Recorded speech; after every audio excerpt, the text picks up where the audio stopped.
large cruiser of 1910, SMS Seydlitz, was an improvement on the preceding ships, from von der Tann to Goeben. Seydlitz saw service throughout World War I, taking part in several engagements, including Jutland, where she was severely battered by her Royal Navy counterparts, with other engagements ranging from the North Sea against the Royal Navy to facing off against elements of the Russian Baltic Fleet. But, like almost every other German battlecruiser, Seydlitz met a similar end in Scapa Flow in June 1919. That fate is a long time off, more than a decade from when our story starts.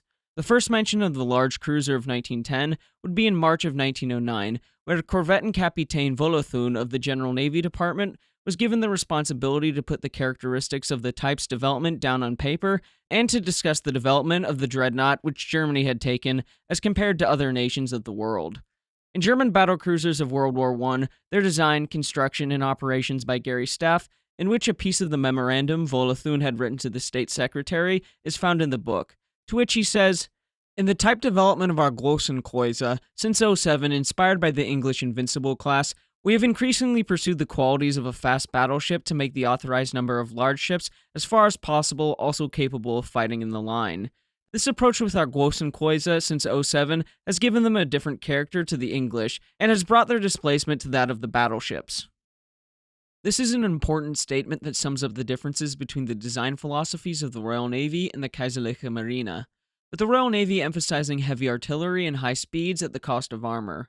Volothun went on to describe how he believed that these ships, even at long ranges, are at a severe disadvantage against the ships armed with heavy artillery. This encapsulates the differences between the two design philosophies, writing, "The English battleship cruisers stand against our cruiser battleships." Volothun recommended that German battlecruiser development should closely follow that of battleship development, regarding combat power and displacement. Speed, however, the defining characteristic of these battlecruisers, should be bought with only a small sacrifice in combat strength, or an increase in displacement even above that of the battleship displacement.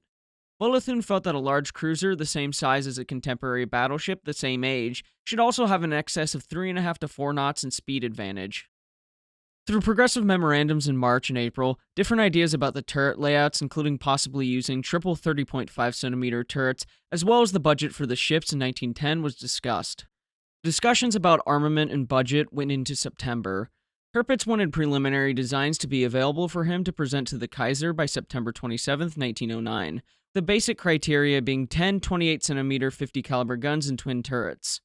Tirpitz received a memorandum discussing the high-sided armor deck that exposed the vital parts of the ship, and it seemed an increase in speed was necessary as new intelligence had been gathered regarding British battlecruiser development.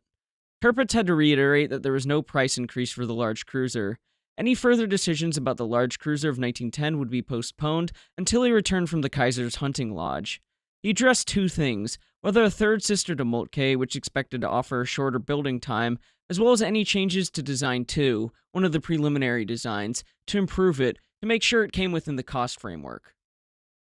On October 8th, Tirpitz received a modified Design 2B of 24,000 tons, with the lower part of the hull partitioned into 3 boiler rooms, in which he agreed to this, and ordered further improvements to 2C, which had a displacement of 24,700 tons, with 300mm of armor for the engine rooms, and a speed that matched Moltke. Deciding against a repeat of the Moltke type, while Design 2C continued to be worked on, another design would sneak in, 4E. Through further discussions, the two designs' pros and cons were evaluated on the 21st of December 1909, with a meeting convened concerning the design of the 1910 large cruiser. Due to the need for an immediate decision, the design chosen was 2C. However, in January, a further change to Design 2C came about, being titled Design 2E, which followed along similar lines to Moltke and Goeben, but with a raised forecastle. The armored deck could not be lowered because of the engine rooms, but the thickness was increased. The belt armor up to 1.4 meters above the construction waterline was increased to 300mm, and then tapered to 230mm, with the turret armor also being increased. The armament was the same as Moltke, but the fire height of the bow turret was increased by 1.6 meters. With the displacement increase, machinery output was increased to 52,000 shaft horsepower, and therefore a slightly higher speed than Moltke, with the number of boilers being increased to 27. Seydlitz was laid down in February 1911, launched in March 1912, completed in April 1913, and commissioned in May of 1913. As for the ship's particulars, the large cruiser displaced 24,988 tons as designed, but a full load displacement of 28,550 tons. The machinery consisted of 27 small water tube boilers with 2 high-pressure turbines and 2 sets of low-pressure turbines, giving the ship a design shaft horsepower of 63,000 and an actual maximum of 89,738, giving it a design top speed of 26.5 knots and a true maximum of 28.1 knots. As for the armament, the ship carried 10 28cm 50 caliber guns and twin turrets, 1 forward, 2 aft, and 1 on either side of the ship. The medium caliber armament consisted of 12 15cm 45 caliber guns and armored casemates, while the light artillery consisted of 12 8.8cm 45 caliber guns mounted in various positions around the ship, while having wartime editions of anti-aircraft batteries installed on the ship as well. The torpedo armament consisted of 4 underwater torpedo tubes, the bow tube, 2 broadside tubes, and a stern tube offset to port. The armor of Seydlitz was improved in comparison to that of her predecessors Moltke and Gerben, being improved through thickness. Much like my video on Moltke, I will show you the original diagram for the armor scheme of Seydlitz provided by Gary Staff's German battlecruisers of World War I. I will give you some highlights though. The armored belt varied in thickness from 100mm to 300mm, the deck varied between 30mm to 80mm, the forward part of the conning tower had a thickness of 300mm, the main battery turrets had a face thickness of 250mm, sides of 200mm, and rears of 210mm. Seydlitz carried out mostly successful trials with only a few snags. It was only interrupted when the Kaiser ordered Seydlitz to Kiel to participate in Kiel Week, visiting the ship on the 29th of June, while in July King Victor Emmanuel III of Italy visited. Near the end of the ship's trials on July 26th, she was briefly grounded, with the trials concluding on the 17th of August. On the 31st, she and the High Seas Fleet went to sea near Helgoland and immediately went on maneuvers, concluding on the 9th of September, participating in further training with the reconnaissance ships for the remainder of 1913. Training continued into 1914, followed by more maneuvers with the High Seas Fleet in the North Sea and Baltic. On June 23, 1914, Hipper transferred his flag from Moltke to Seydlitz. With only a few interruptions, she served as his flagship until the 26th of October, 1917. On the evening of August 1st, at the outbreak of the First World War, the reconnaissance forces were divided into different groups, the first scouting group comprising the large cruisers and, of course, Seydlitz. Later on August 28th, after fleet maneuvers, Seydlitz, while having the port main condenser retubed, was forced to raise steam after the small cruiser Mainz reported that she was being chased by British battlecruisers. Seydlitz and the other elements of the High Seas Fleet arrived too late to face David Beatty and his battlecruisers in the First Battle of Helgoland Bight, and after returning to Wilhelmshaven, the ship entered the harbor. After leaving the harbor, the ship resumed picket duty in Schilling Roads before more fleet maneuvers. The routine of fleet maneuvers, picket duty, repair work, and so on was interrupted on November 2nd with War Task 19, the bombardment of Yarmouth and Lowestoft. The various scouting groups left on the night of the 2nd and were spotted by several trawlers early on the morning of the 3rd. As the Germans were laying mines, they were interrupted by the elderly British destroyer Halcyon. The secondary battery of the large cruisers fired on the destroyer, which got away.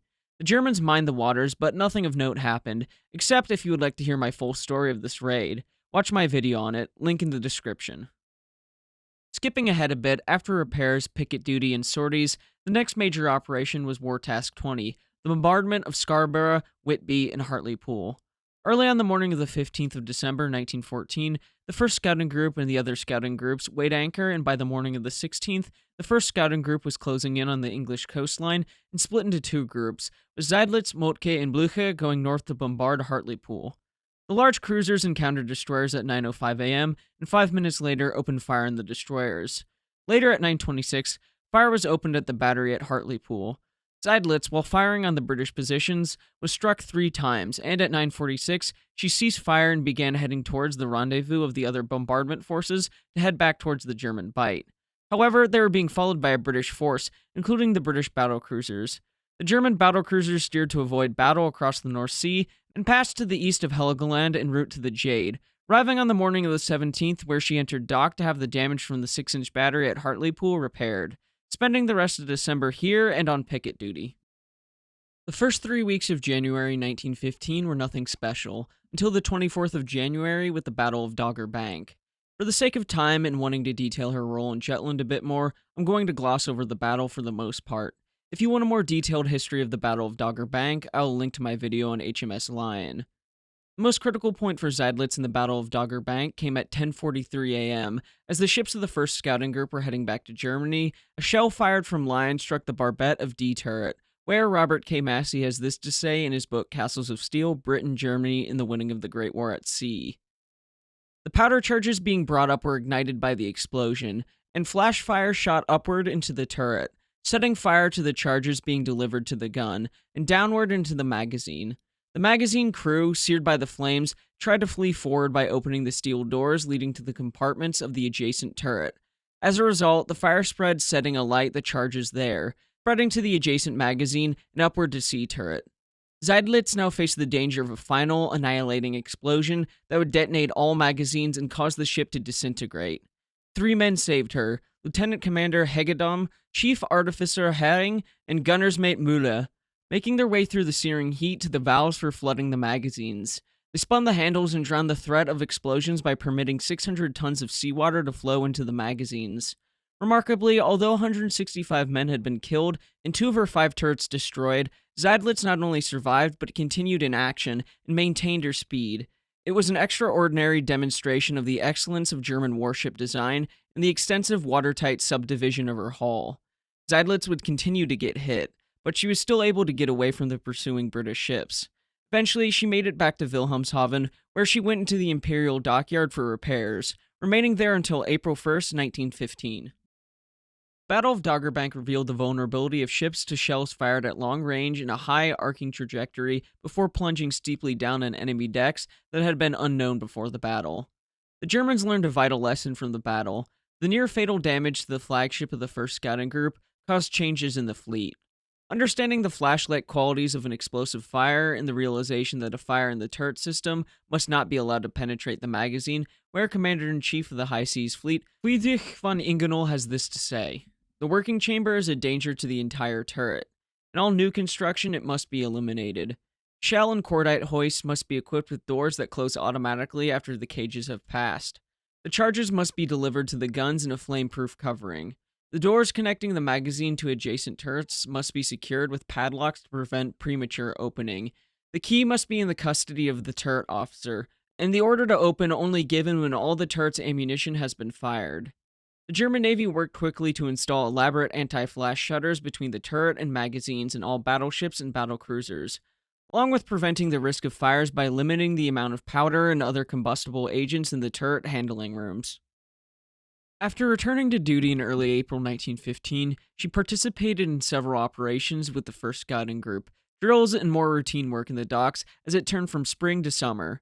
In August, along with other elements of the 1st Scouting Group, they entered the Baltic to help with operations in the Gulf of Riga, where Seydlitz on August 19th barely avoided a torpedo that struck Moltke, and Hipper decided to retire early to assess the damage to Moltke. Seydlitz continued her operations in the Baltic until the 28th of August, where she began her return trip to Wilhelmshaven. There's not much to note until the beginning of 1916, where von Ingenol was replaced by the more aggressive Reinhard Scheer as Commander-in-Chief of the High Seas Fleet. Seydlitz had another period where she had the routine of fleet maneuvers, picket duty, drills, and the bombardment of British coastal towns.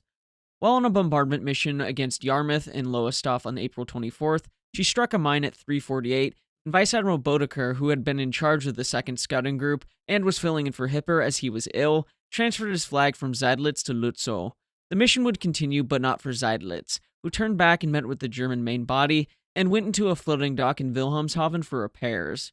These repairs lasted until May 18th, when it was revealed the repair work was a bit shoddy. The ship had some leakage. Because of this, Hipper transferred his flag to Lützow in the upcoming Battle of Jutland. At 3 a.m. on Wednesday, the 31st of May, per Operational Order 6, Seydlitz weighed anchor and followed the German scouting groups into the North Sea.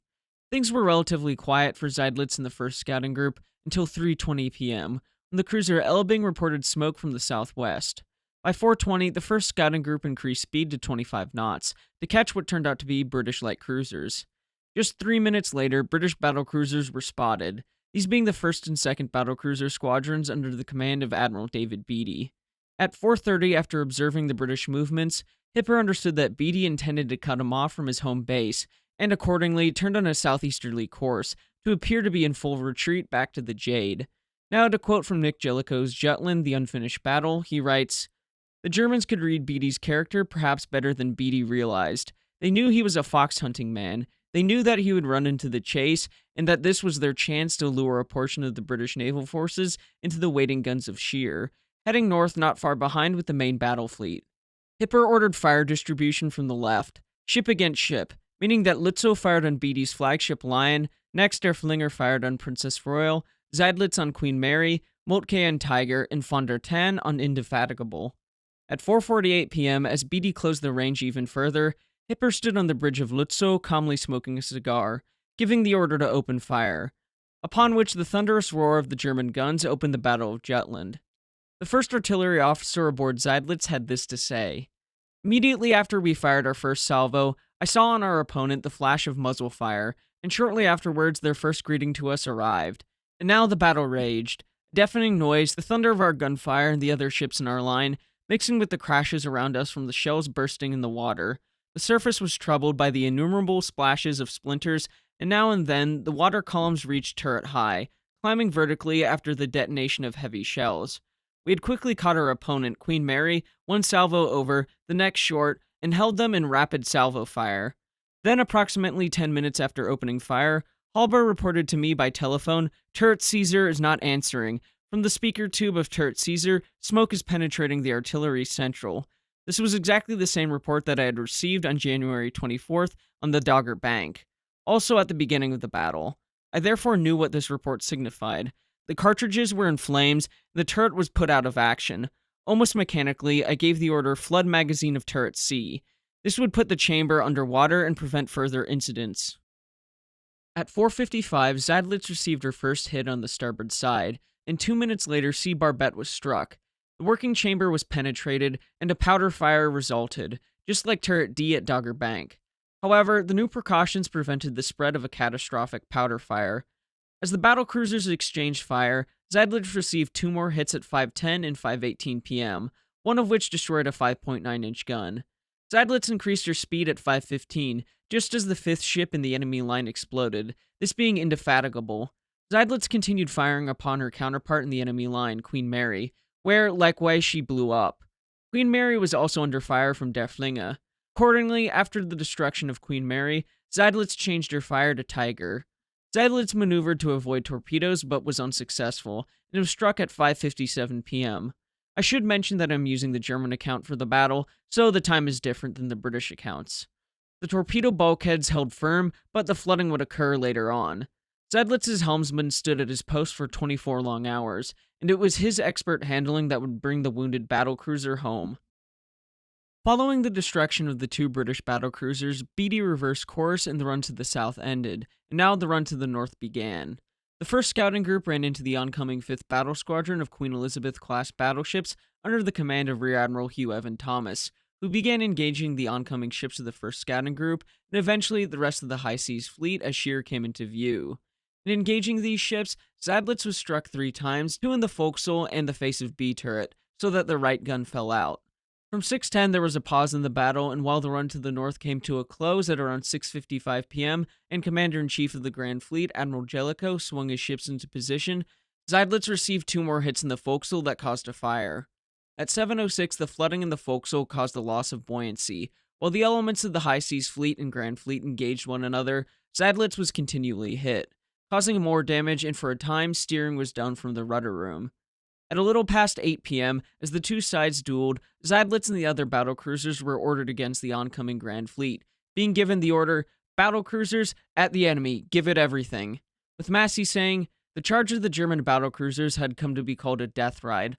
Although Lutzow was out of action and the other 4 German battlecruisers were heavily damaged, Derfflinger's Captain Hartog led the squadron at 20 knots toward the British line. 2 of the ships were scarcely more than battered hulls, filled with thousands of tons of salt water, the sea rolling over their bows up the forward turret, more than half their guns destroyed or out of action, their compartments filled with dead and dying men, yet they drove forward." Between 8:20 and 8:30, Seydlitz was hit 6 times by enemy fire. At 8:40, Hipper came alongside after having to abandon Lutzow due to her damage to find a new flagship, and once learning of Seydlitz's condition, he left and went to find Moltke. Another pause in the battle ensued, and at 9:20, action resumed with the British battlecruisers. where Seydlitz was hit several more times, including a hit to the bridge. An officer aboard the bridge writes about his experience in helping a navigation officer. I went to help Viding in his terrible condition. He was placed aboard a transport hammock. He still held his book. Although both hands were shredded and a leg severed, he said to me, "The others first." In his helpless situation, and despite his agony, he wanted help not for himself, but for the others, his signal personnel. He didn't suspect his life was the only one saved from certain death. Seydlitz, in her injured state, was steering towards Horn's Reef alone, as she could not keep up with Moltke in the main body. In the night, she passed several British battleships at close range, including the 5th Battle Squadron, who were helping the damaged Marlborough. The British ships allowed Seydlitz to wander safely past. Throughout the coming hours, it was a fight to keep the heavily damaged, flooding ship afloat, where I think Massey describes her ordeal best. At 1:40 a.m., Seydlitz reached Horn's Reef, and twice ran aground on it. Twice, Captain von Egedy backed the ship off with her engines, but by 4:40 a.m., she was down 11 feet by the bow. The light cruiser Pilau arrived to pilot, but despite this, Seydlitz ran aground again by reversing her engines, and with the aid of the rising tide, she backed off. But wind and sea were also rising, and waves swept over the forward deck up to the base of the bridge. Passing through the Amrum bank, the ship settled deeper until the keel began scraping along the bottom. The bulkheads in the hull strained under the pressure of the sea. Men standing in thigh-deep water bailed with buckets and devastated, badly lit compartments filled with jagged fragments and sometimes human remains. The list reached 8 degrees and continued to grow. At 1:30 in the afternoon, Seydlitz turned and reversed engines to proceed stern first. Pilau and several minesweepers tried to tow the waterlogged ship backwards, but the wire hawsers broke. At the end of the afternoon, she grounded hard on Weser River sandbank. Tugs and 2 pumping ships arrived from Wilhelmshaven, and she was dragged off and towed stern first to the outer Jade. There, her wounded were taken off, and she was towed backward across the bar into Jade Roads. She remained for 4 days, while to reduce weight, the 2 11-inch guns and much of the armor plate from the forward gun turret were removed. On June 6, Seydlitz was moved inside the harbor gates, but another week of caulking and pumping was necessary, and the 2 11-inch guns of the port wing gun turret were stripped out. Finally, on June 13th, the ship was able to enter a floating dry dock to begin 3 months of repairs. In the Battle of Jutland, Seydlitz was hit at least 27 times, including a torpedo hit, yet she was still able to make it home for repairs. It was not until October 3rd that the repairs were complete. The remaining operations of Seydlitz are not very exciting, consisting of the routine we have gone over previously. The remainder of the war saw attempts to bring the Grand Fleet to action, but no large fleet action ensued. One last attempt occurred on the 30th of October 1918, where she ran out to Schilling Roads, ready for impending action. This was to be the death ride of the High Seas Fleet. The operation was meant to lure out the Grand Fleet from Scapa Flow and use all available means at the disposal of the High Seas Fleet to destroy the Grand Fleet. Admiral Reinhard Scheer, who led the German fleet at Jutland, now promoted, approved Hipper's plan, as both admirals hoped that in addition to salvaging the honor of the German Navy, a tactical success might reverse the military position and avert surrender. This was not to be, as the admirals had not taken into consideration the war weariness and defeatism of their sailors, who did not necessarily want to die in an all-out battle that would most likely not have changed the outcome of the war. In the ensuing mutiny, Hipper had to call off the operation, and by this point, the armistice was less than 2 weeks away. On November 19th, Seydlitz was part of the group of interred ships that was transferred to Britain under the command of Vice Admiral Reuter. On June 21st, 1919, the large cruiser was sunk by her crew in Scapa Flow. She was later salvaged and scrapped by the British in the early 1930s. Seydlitz is a ship that I have been avoiding due to the amount of action she faced in her career, which is a daunting task to cover. And apologies for glossing over things, there's so much to cover in her career. I wish I could have covered more of it in detail, but I simply don't have the time like I used to. Seydlitz had an impressive ability to take punishment, which goes to show the quality of the ship's construction. I'll close out with one last thing from Gary's staff. Seydlitz was a proud ship, and her crew shared a strong bond, characterized by comradeschaft, or fellowship, and the Seydlitzer crew would hold annual reunions, even after World War II. A strong sense of loyalty to their ship was characterized by the ship's motto, Alle voran, all ahead. Thank you all for watching, and please remember to like and subscribe, as it'll help the channel to grow. Until next time, my friends, have a great week.